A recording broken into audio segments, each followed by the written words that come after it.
It's time to jump into new Retro Arcade V2 with the Oculus Rift DK2. Now you can download this from the new Retro Arcade website, and I'll put a link to that download underneath the video in the description. Okay, put the Oculus Rift DK2 on my head and we appear to be in some brick corridor, and I can hear some arcade machines and some chatting in the background. Now I think there's normally a radio on this with music in the background, but I turn that off just in case I get attacked by the music industry. Look at this corridor. This is crazy. Okay, we're moving. We don't walk very fast. I don't have any legs. There's a nice little tree. Some rubbish in the corner. Unfortunately, for me, I never got to experience the joys of the arcade when I was younger. I mean, well, I did, but they were terrible. This is in the 90s. I went to Sega World in Tamworth. That was about as exciting as it got for me when it came to arcades. £5, play as much as you want. But that was basically... that was towards the end of the arcades, and then it died. Now there's just money pushing machines. But look at this! I'm in what appears to be a sort of 80s arcade. It looks fantastic. So many objects and details. Metal slug over there. Okay, well, we're checking that out. Press E, and there's an FPS counter in the top corner. I don't know if that's... okay, oh, the VR seems to be working pretty smooth. I guess the emulator's running at 30 FPS. Let's just do the old MAME left and right. Now this does use a whole bunch of emulators are sort of embedded in this software. It's working! This is incredible! Okay, if this is actually playable, this is mind-blowing. Oh.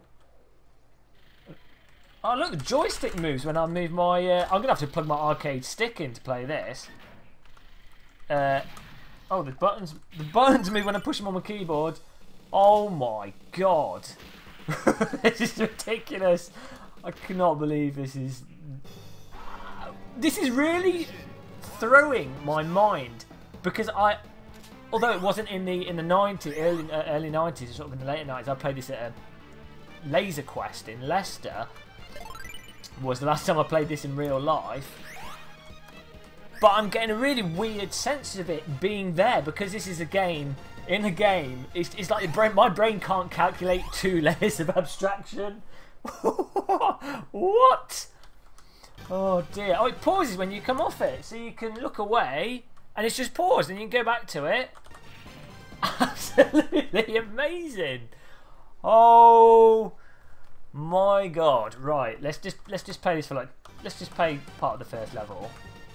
It's running really smooth as well. This is totally playable, and it looks fantastic, because on the DK2 screen, the resolution, although it's 1080p, the resolution is a little bit lacking for stuff in the distance.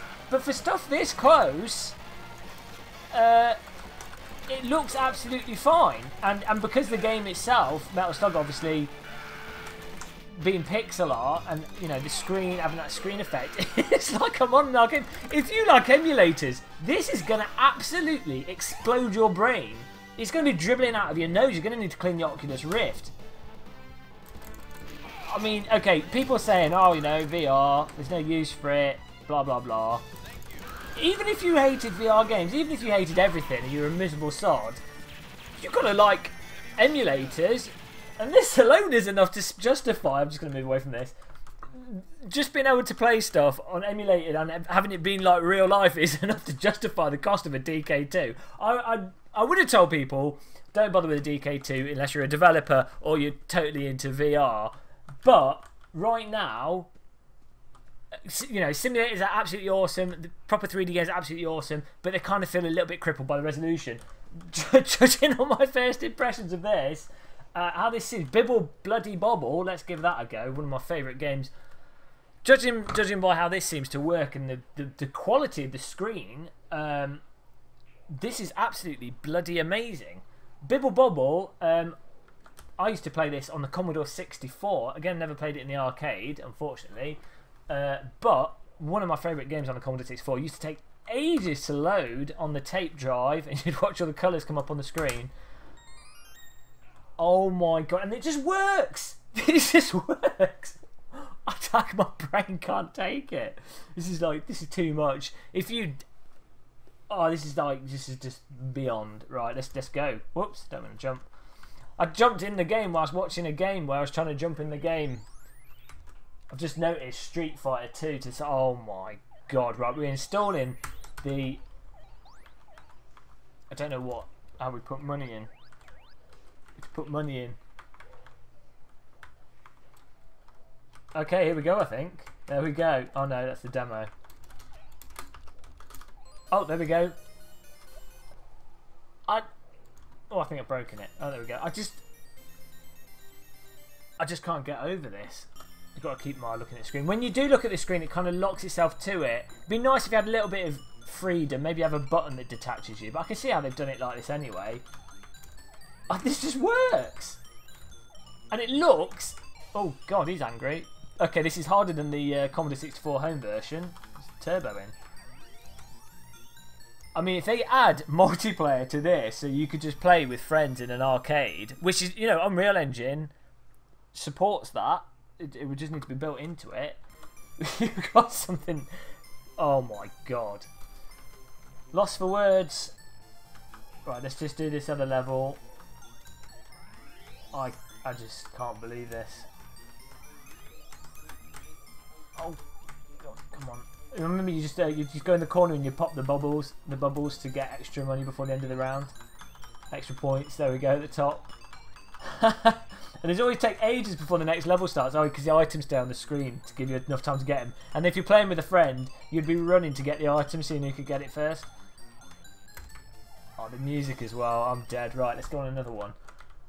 Just the detail. Oh, this. I mean, obviously this room could be anything. You can totally understand how or why VR is a social experience. If this sort of thing has multiplayer, you have a VR environment that, you know, this is running fantastic. Bearing in mind, I mean, I am running an i5 with a 970, but by the time the consumer version, the Rift, comes out, and I'm sure this would run on a, you know, on a 760 on my old graphics card, probably run just as well. Unreal Engine seemed to run really well, but this is, if you've got a multiplayer with this and you've just got virtual worlds where you can just interact with stuff in the world and it's all seamless, this is gonna be, people are just gonna go crazy.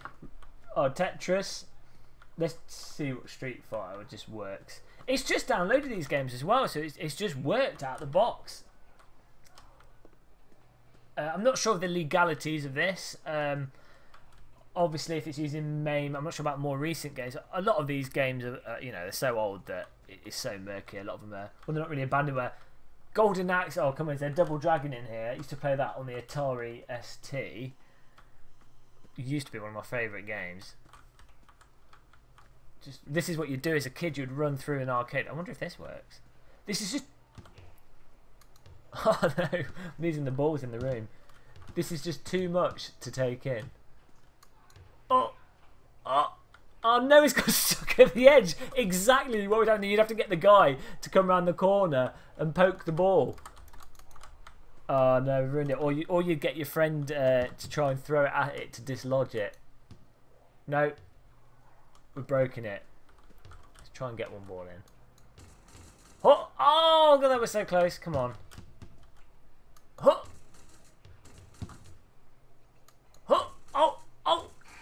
Oh yes, and it started the timer now. As I say, all this is missing is multiplayer for your friends to be able to join in and play with you. But even as a single player experience, this is okay. Oh right, we're getting a bowling ball. We're gonna throw it down there. This is just crazy. And the ball looks really nice. As I said, the Unreal Engine, it just looks fantastic. It's carpet with the fluorescent texture, those planets on it being lit by the ultraviolet lights.